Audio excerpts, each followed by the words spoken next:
नागपूरच्या दंगलीला कोण जबाबदार आहे? तर मुस्लिमांवरच देशद्रोहाचे गुन्हे का दाखल करण्यात आले? ज्यांनी लोकांच्या भावना भडकावल्या त्या विश्व हिंदू परिषद आणि बजरंग दलाच्या कार्यकर्त्यांना का सोडून देण्यात आले? असे प्रश्न उपस्थित करून काँग्रेसच्या सत्य शोधन समितीचे अध्यक्ष तसेच गोव्याचे प्रभारी माणिकराव ठाकरे यांनी राज्य सरकारवर पक्षपातीपणाचा आरोप लावला। यावेळी त्यांनी हिंदू संघटनेच्या कार्यकर्त्यांना दंगलीचे जबाबदार धरून राष्ट्रद्रोहाचे गुन्हे दाखल करण्याची मागणी देखील त्यांनी केली। राज्यात शांतता राखणे व कायदा व सुव्यवस्था राखणे हे सरकारचे प्रथम कर्तव्य आहे, मात्र सरकारमधील मंत्रीच दंगली चिथावणी देऊन लोकांना भडकावत आहेत। जाती धर्मामध्ये तेढ निर्माण करून राज्यातील शांतता व भाईचारा संपवत असल्याने हे सरकार बरखास्त करावे अशी मागणी ठाकरेंनी केली। काँग्रेसचे प्रदेशाध्यक्ष राज्यपालांना भेटून सरकार बरखास्त करण्याची मागणी करणार आहे। सत्यशोधन समितीच्या माध्यमातून आम्ही नागपूरच्या दंगलीस कोण जबाबदार याचा अहवाल सादर करणार आहोत। याकरिता हिंदू आणि मुस्लिम दोन्ही समाजातील लोकांकडून माहिती घेतली,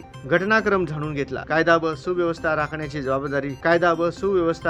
जबाबदारी सरकारची आहे, मात्र सरकारमधील मंत्री बेजबाबदार वक्तव्य करीत आहेत। राज्यातील बंधुभाव उद्ध्वस्त करण्याचे प्रयत्न केले जात आहे असे माणिकराव ठाकरे म्हणाले। औरंगजेबाची कबर खोदून काढावी अशी मागणी सातत्याने केली जात आहे, मात्र यावर कोणी फारशा प्रतिक्रिया व्यक्त केल्या नाहीत। मुस्लिमांनी विरोधही केला नाही। असे असताना नागपूरमध्ये कबरीवरून आंदोलन करण्याची गरज नव्हती, त्यासाठी पोलिसांनी परवानगी का दिली असा प्रश्न उपस्थित होतो। कोणी हिंसक आंदोलन करीत असेल, पुतळे जाळत असतील तर पोलीस त्यांना आधीच अटक करतात, आंदोलन हाणून पाडतात। मात्र नागपूरमध्ये उघडपणे पुतळा जाळण्यात आला, त्याकरिता कुराणाचे आयात असलेल्या चादरीचा वापर करण्यात आला, मुस्लिमांच्या आस्थेला ठेच पोहोचवली। याची ही गंभीर दखल पोलिसांनी घेतली नाही असे देखील ठाकरे म्हणाले। ज्यांनी चादर जाळून नागपूरमधील शांतता भंग केली, दोन धर्मात भांडणे लावली, त्यांच्यावर ही मात्र गुन्हे दाखल करण्यात आले नाही। त्यांना शरण यायला लावले, जुजुबी गुन्हे दाखल करून सोडून देण्यात आले। त्यानंतर या घटनेशी काश्मीर, बांगलादेशाशी या घटनेचा संबंध जोडून दिशाभूल करण्याचा प्रयत्न केला जात आहे। हे सरकार जाती धर्मात भेदभाव करीत आहे। सर्वच आघाड्यांवर सरकार अपयशी ठरले आहे। कायदा व सुव्यवस्था या सरकारला राखता आला नाही, त्यामुळे हे सरकार बरखास्त करण्याची मागणी काँग्रेसच्या वतीनं राज्यपालांकडे केली जाणार असल्याचे माणिकराव ठाकरे यांनी सांगितले। यावेळी विकास ठाकरे, प्रफुल्ल गुडदे, आमदार साजिद पठाण, अतुल लोंढे, गिरीश पांडव, प्रशांत धवड, संजय महाकाळकर, अतुल कोटेचा आदी उपस्थित होते।